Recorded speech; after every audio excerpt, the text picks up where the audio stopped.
Boxing Ego here. If you like this video, make sure you hit the like button and also subscribe to the channel and hit the bell icon on the top of your screen to get notified when the latest new content drops. 1.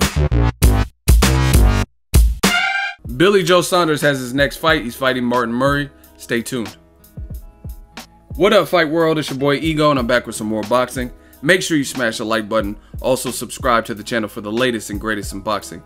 If you want to become part of the gang, notification gang, please hit the bell icon. Shout out to the super chat channel donations, the Venmo donations, and the Patreon family. We are working. In case you follow me on Instagram at Boxing Ego, I already posted about this, I already talked about this, but for my YouTube crowd, I want to give my updated thoughts. Box Nation, Frank Warren just announced today that Billy Joe Saunders, WBO middleweight champion, coming off a sensational performance against David Lemieux, he will fight Martin Murray. And then on the same card there, they have Terry Flanagan versus Maurice Hooker for a title fight. Now, as far as Flanagan Hooker, that sounds like a solid match. I have no beef, no issue with that. I think the main event could be better. However, it's just, for me, what has Martin Murray done to ensure or nab a title shot against Billy Joe Saunders, or anybody else for that matter, at this point? You look at it, Gennady Golovkin bashed him and absolutely put a beating on him. You could say, oh, he lasted 11 rounds, but yeah, he was losing virtually all those rounds, and it was finally come to an end. He arguably lost to Gabe Rosado. I thought Rosado beat him, you know what I mean? But they didn't give it to Rosado. George Groves beat him. Arthur Abram, who in my opinion is not the same Arthur Abram that Andre Ward fought. You know what I mean? This is like a more shop-worn, washed-up version Arthur Abram. You know what I mean? So it's just, I haven't seen like a greatness from Martin Murray since Sergio Martinez. Now, I know a lot of people have problems with statements like this, but you tell me when it was. I have nothing against Martin Murray. He's very tough, but people confuse heart and toughness and pride and guts and stuff like that, and being a warrior, they confuse that with momentum and where you're at in rankings, and it's not one and the same. There's a lot of guys that are very tough, but do they have a lot of momentum? Are they highly ranked? Would they beat the top 3, top 5 guys in the division?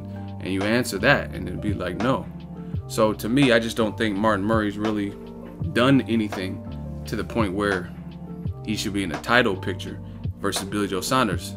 Other thing is this: Billy Joe Saunders is coming off a very spectacular performance versus David Lemieux, a performance where I was like, man, he looked really good in that fight. Very impressed with him. I gave Billy Joe Saunders nothing but props. So for me, I would rather see Billy Joe Saunders fight a guy where it means more to the division. A lot of good middleweight contenders and fights and stuff. You got Jamal Charlo, who's up there, right? You got Danny Jacobs, who called out Billy Joe Saunders after he beat Luis Cuba Arias, and then after David Lemieux lost and Billy Joe Saunders won, Danny Jacobs called him out again.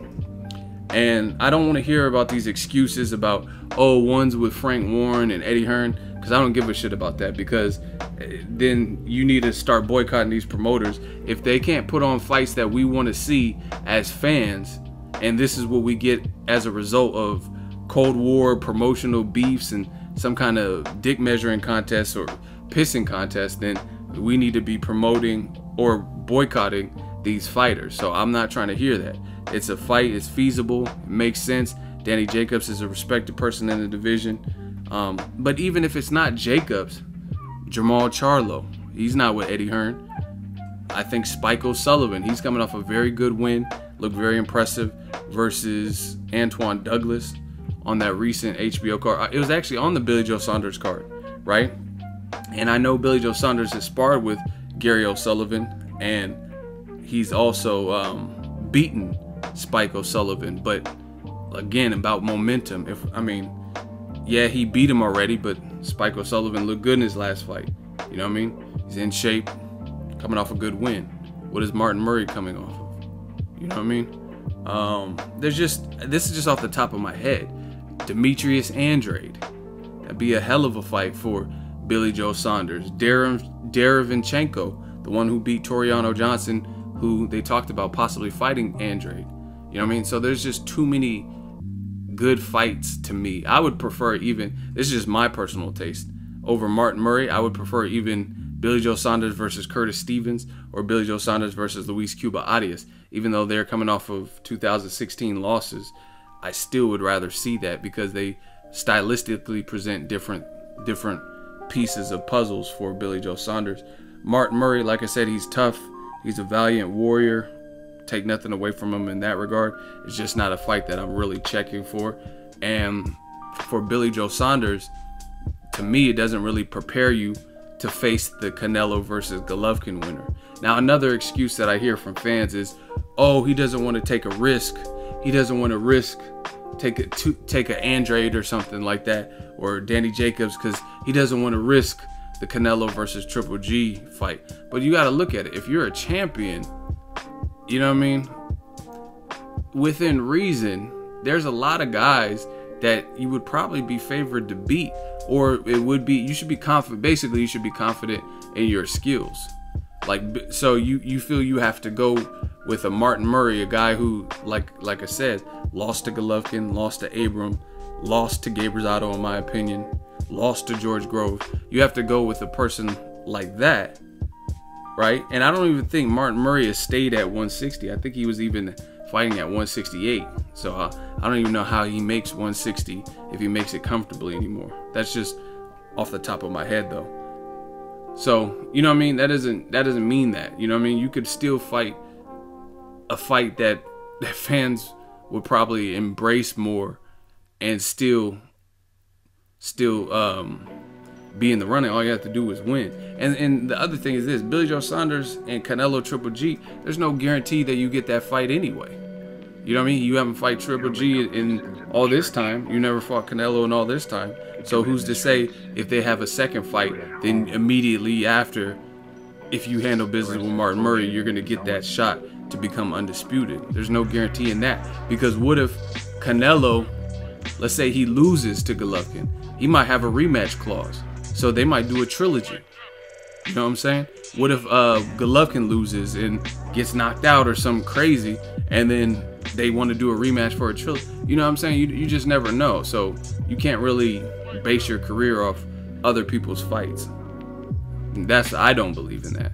But anyway, that's the latest. That's who Billy Joe Saunders is fighting.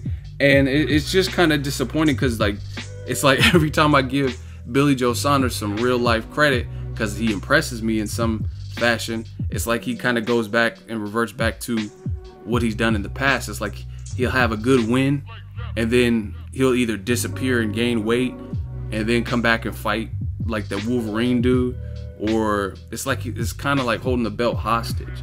You know what I mean? After a good win, it's never really the proper follow-up. You know what I mean? Like, you beat Willie Monroe, then you beat David Lemieux. Like, okay, that's solid. I would have liked to see him fight somebody who's probably rated higher at 160. Like I said, Martin Murray, I don't even know if he's been fighting at 160 in his last couple of fights. Like, if you look at his last 5 fights, I don't think all of them were at 160. So, you know what I mean? He seemed like a pretty big dude.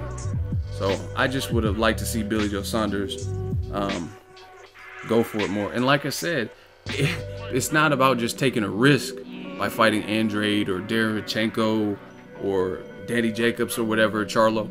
But at the end of the day, if you have any chance of beating a guy like Canelo or Gennady Golovkin, don't you want the proper preparation for them? You know what I mean? Triple G's no joke. So you beating Martin Murray, a guy he slaughtered, that doesn't really prepare you, as far as I'm concerned.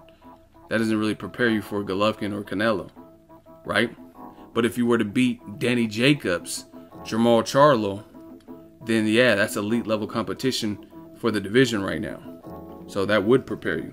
Just my thoughts. Let me know what you guys think. Drop your thoughts in the comment section. Make sure you smash the like button as always. Hate, comment, and subscribe. Till next video is Ego signing off. So if you enjoyed this video and want more content like this on the channel, you can show your appreciation by going to the PayPal donate button or the YouTube support button, and you can donate any amount that you feel is equivalent to the value of this video. Much more to come. Thank you guys for your support. Boxing Ego, the future of boxing.